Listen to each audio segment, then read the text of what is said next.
Hi எல்லாருக்கும் வணக்கம். இந்த வீடியோ நம்ம பார்க்க போகிறது அட்டாக் அண்ட் டைட்டனில் சீசன் 1 எபிசோட் 7 என்ன நடந்தது அப்படிங்கிறத பற்றி தான். ஆல்ரெடி ஊருக்குள்ளே எல்லாமே டைட்டன் பூந்து அட்டகாசம் பண்ணிகிட்டு இருக்கு. ஸோ இதில் நிறையா சோல்ஜர்ஸுமே பயங்கரமாக பயந்து போயிருக்காங்க. நிறைய பேர் இறந்துமே போயிட்டாங்க. இதில் சோல்ஜர்ஸ் என்ன பண்ணிக்கிறாங்க அப்படின்னா பயத்தில் ஸோ இந்த டைட்டன் கிட்ட மாட்டி சாகிறத விட நம்மளே பேசாமல் சூசைட் பண்ணிக்கலாம் அப்படின்னு சொல்லிட்டு சூசைடுமே பண்ணிக்கிறாங்க. அப்படியே நம்ம ஜீனாட்டோ மொட்டை இவங்க எல்லாருமே ஒரு இடத்துல என்ன பண்ணுறதுன்னு தெரியாமல் உட்காந்துருக்காங்க. ஏன்னா அவங்கக்கிட்ட கேஸ் பெருசாக இல்லை. அந்த மிஷின் இருக்குல்ல, ஸோ அந்த மிஷினை யூஸ் பண்ணுறதுக்கு கேஸ் தேவை. பட் அவங்கக்கிட்ட போதுமான கேஸ் எதுவுமே இல்லை. சுற்றியுமே டைட்டன் இருக்குது. சரி கேஸ் இருக்கலான்னு அந்த ஸ்டோரேஜுக்கு போகலான்னு பார்த்தா அந்த கேஸ் ஸ்டோரேஜ்குள்ளேயும் டைட்டன் இருக்குது, வெளியுமே அந்த டைட்டன் எல்லாமே சுற்றி போட்டிருக்கு. என்ன பண்ணுறதுன்னு தெரியாமல் முடிச்சுட்டே இருக்காங்க. அப்போ தான் சாஷா அப்படிங்கிற அவளுமே என்கரேஜ் பண்ணுறா. நம்ம போய் ஏதாவது ஒன்று பண்ணலாம், நம்ம போய் சண்டை போடலாம் அப்படின்னு. பட் எவனுமே நகர்ற மாதிரி தெரியல.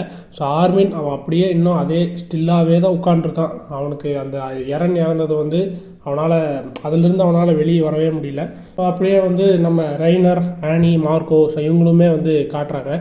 இந்த மார்க்கோங்கிறோம் அவனுமே முடிவு பண்ணிட்டான், ஓகே நம்ம இங்கே தான் சாக போகிறோம் அப்படின்னு. அந்த டைம் பார்த்து கரெக்டாக மிகாசாவுமே வர. ஸோ வந்தோடனே ஃபஸ்ட்டு கேட்டது எரன் எங்கே, அவங்களோட ஸ்குவாட் எங்கே அப்படின்னு சொல்லிட்டு. ஸோ அப்போ தான் மிகாசா பார்க்குற ஆர்மின் அங்கே இருக்கான் அப்படின்னு. ஸோ ஆர்மின் சொல்கிறான், ஸோ இவங்க இருந்தது 34th ஸ்குவாட். ஸோ 34th ஸ்குவாடில் எல்லாருமே இறந்துட்டாங்க ஆர்மினை தவிர்த்து அப்படின்னு. ஸோ அந்த டைமில் தான் எல்லாத்துக்குமே புரியுது, ஓகே இந்த டைட்டன் எந்த அளவுக்கு மோசமானது அப்படின்னு சொல்லிட்டு. இப்போ இந்த இறந்தது தெரிஞ்ச மிகாசா எப்படி ரியாக்ட் பண்ணுவா அப்படின்னு பார்த்தா ஒரு மாதிரி பேலன்ஸ்டாக தான் இருக்கா. அவள் பெருசாக அவளோட அந்த அந்த விஷயம் அந்த ஃபீலிங்கை அவள் வெளியே காட்டிக்கவே இல்லை.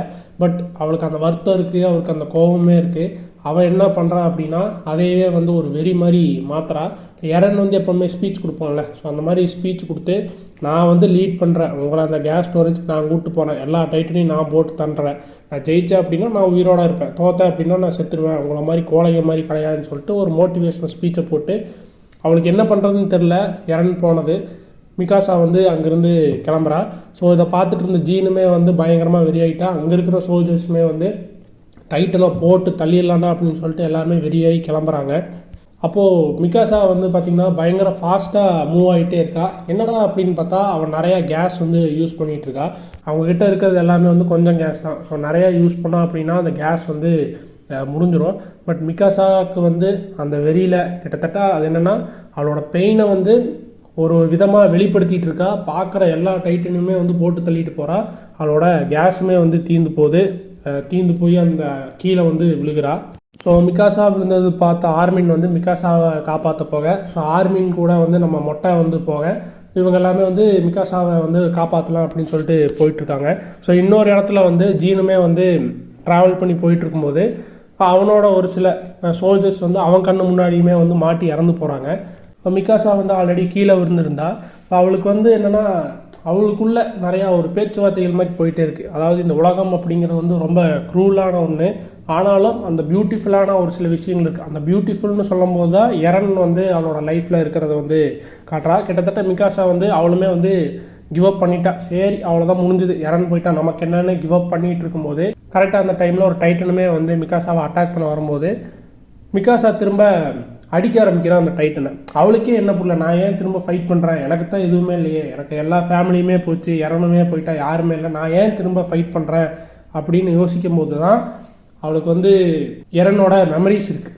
ஸோ அவள் எரன் கற்றுக் கொடுத்தது என்ன அப்படின்னா ஃபைட்டு, அவ்வளோதான். இந்த உலகத்தில் நீ வாழணும் அப்படின்னா சண்டை போட்டு தான் ஆகணும், வேறு வழியே கிடையாது, ஏன்னா இந்த உலகம் அவ்வளோ மோசமானது அப்படின்ட்டு எரனோட மெமரிஸ் எல்லாமே இப்போ மிகாசா கிட்ட இருக்குது.